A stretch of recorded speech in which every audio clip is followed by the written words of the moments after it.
pausing versus resting. When was the last time you had a rest? And by rest, I don't just mean lunch break. Hey, it's Scott here. Today, I want to speak about pausing versus resting and the life-changing distinction between the two. This is a super important topic to me because I feel like in the world that we live in now, the lines between pause and rest and work and life, they're so blurred more than ever before because everybody's working from home. So I want to ask a question to kick this off, and hopefully after watching this, you'll be able to understand the distinction and then ultimately optimize your life so that you get a little bit of both in the way that will actually end up saving your life in the long run. And I'll explain what I mean. So let me ask you this question. When was the last time you had a rest? And by rest, I don't just mean lunch break. I want you to think beyond your afternoon break or coffee or your half day off. See, I feel very strongly that the word rest is way overused. We use it in North America, and other parts of the world are adopting North American habits, which I think are sometimes negative. And some parts of the world that do understand rest better than us. But we use it to describe a few minutes of downtime between checking emails and attending meetings, and then checking emails and attending meetings and jumping on a call and going to a client and so on and so forth. Those are pauses. Those are not the kind of lengthy mindful breaks that we actually really need once in a while. And I know what you're thinking, Scott, when do you want me to take a break? I have 3 kids. I work full time.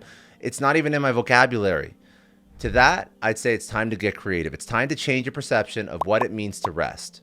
And there's a lot of misconceptions around rest. So picture this. Saturday after a long 40-hour plus week. I know 40 hours is like a part-time job for me. I mean, I'm an entrepreneur. I'm building stuff all the time. I can go from when I wake up till when I sleep every single day of the week, 7 days a week.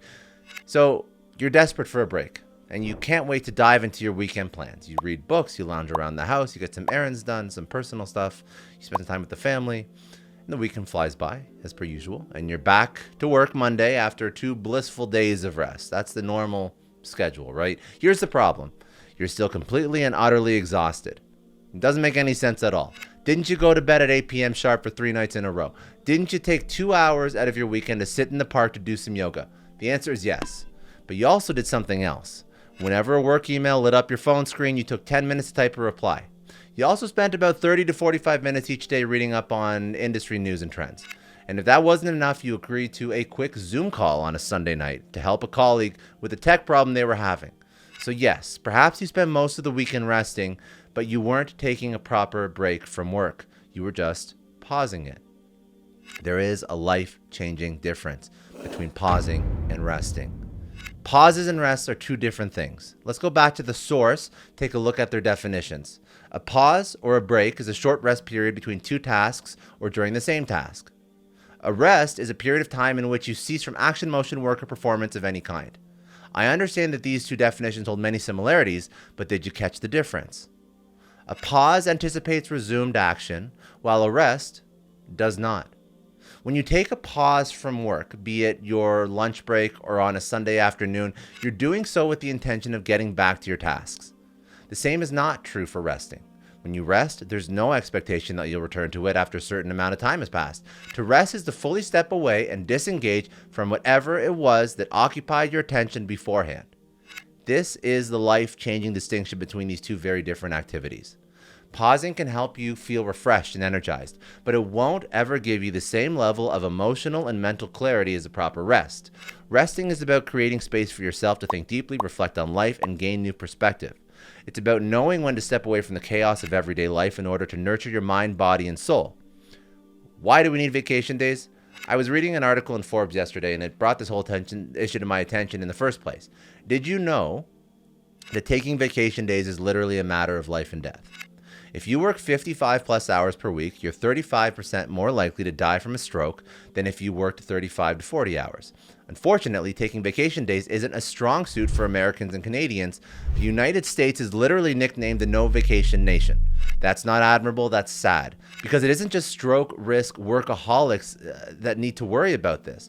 Workers who don't take vacations are more likely to suffer from heart disease, metabolic syndrome, as well as heightened stress, and that's only scratching the surface.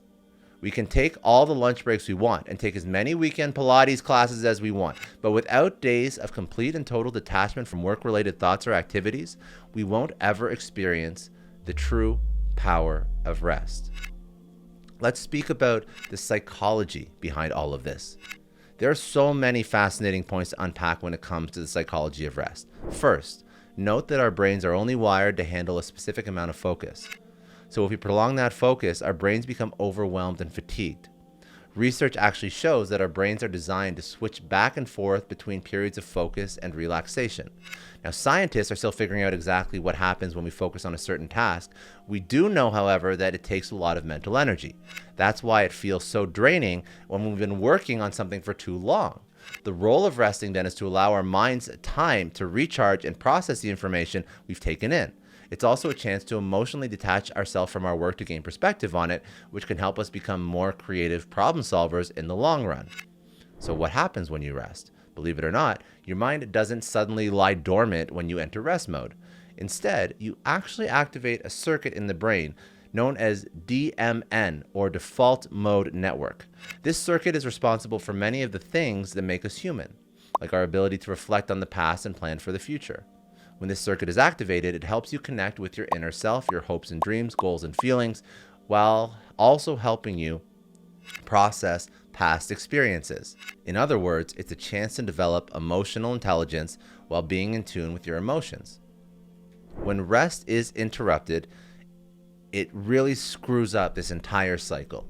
It's unfortunately easier than you might think to interrupt this state of rest. Just because you're at home on the couch instead of sitting at your work doesn't trick your brain at all. All it takes is one work email or a text to throw off that balance. The reason this is such a problem is because of something called task switching.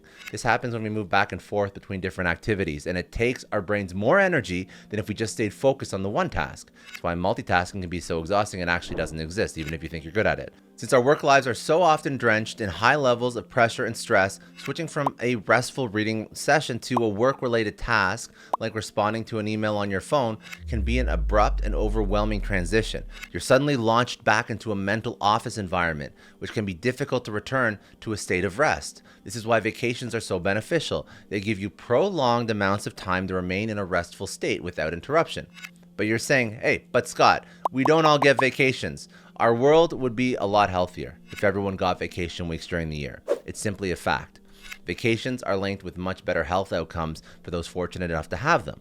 But the unfortunate reality of life is that most of us don't get the chance to take extended vacations. Some of us are so entrenched in the workaholic culture that even if we earn vacations, we don't take them and we can't afford them, and they just end up being wasted. This is where we need to get extremely strict and disciplined with ourselves. You need to set a schedule for working out, so why not set a schedule for resting? It's equally as important. The most important element of taking breaks from work, whether over the weekend, on vacation, or in the few hours between end of day and dinner time, is your ability to completely switch out of that work mode. That means being totally disconnected from all of it: work calls, Slack, messages, emails, even the company social calendar. Your periods of rest should have nothing to do with work whatsoever. Even a quick 5-minute window spent replying to a boss's email is enough to derail your momentum and keep you in work mode for the rest of your break. Your brain doesn't get a chance to truly relax and reset. So, what are some strategies? I've had to embrace restful discipline in order to combat things like burnout, exhaustion, and overworking myself. Here are some of my top tips for protecting your peace during rest.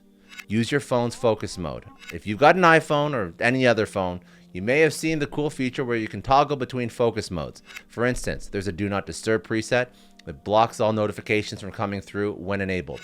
I recommend creating a new focus that only allows notifications from loved ones. Block out all of your work-related apps and contacts. Set aside 1 hour each day for a guaranteed rest. We all lead busy lives, and it's easy to neglect rest. Make sure to give yourself that 1 hour every day where you do something that's completely disconnected from your work. Get a calendar and literally pencil in that hour of rest each day, depending on your schedule. And make your plans transparent. Sometimes the pressure to overperform at work prevents us from taking proper breaks. So we feel obligated to stay available 24/7, so turning off our phones on the weekend feels unthinkable. There's a simple solution for this. Make your plans known. Let your teammates and your managers know that for your health, you are proactively staying away from work-related activities on certain days. The pressure immediately lifts and you can take a true break. Don't wait for the weekend. I strongly believe that we need to take complete breaks from work every single day, whether you do that in the hours before work, after work, or both.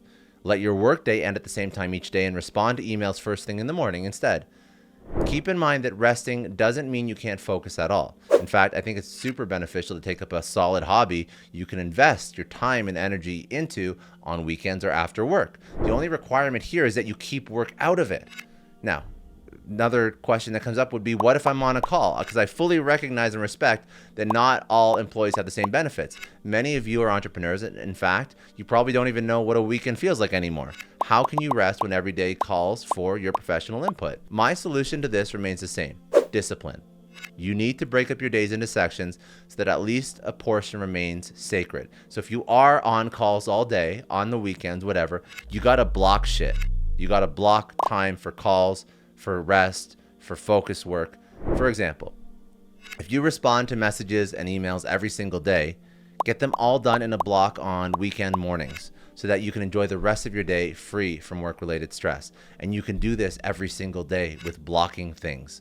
You just have to set yourself up for success and set expectations across your organization. If you have peers, let them know when you're available. This is something that is the default mode when you work with people in different time zones, but when you work with people in the same time zone, many people don't appreciate or try to create a work schedule where they block off parts of the day for certain tasks. It's wildly efficient and helps with rest. See, the key is not to let yourself switch from work to rest without any regulation, because that's not true rest. Okay, so this is why you have to architect your environment to support what you're trying to do. Now, to wrap this up, I will always be an advocate for rest. It's not enough to simply pause. We need real, deep rest that excludes work from our minds. Discipline is a great tool. It helps us make this happen. It allows us to separate work, life, and rest life in a way that we can actually manage. If you have feedback on how to regulate rest in your own life, please, I would love to hear some strategies. And if you have never thought of this before, I encourage you to try out some of the tactics I just spoke about and see how it influences your work performance and your health and well-being. If you enjoyed this, if you're watching it on YouTube, please leave a comment below, like, subscribe. And if you are listening to this via podcast, share this with somebody who'd find it useful. And as always, give me some feedback on other topics you want me to dive into.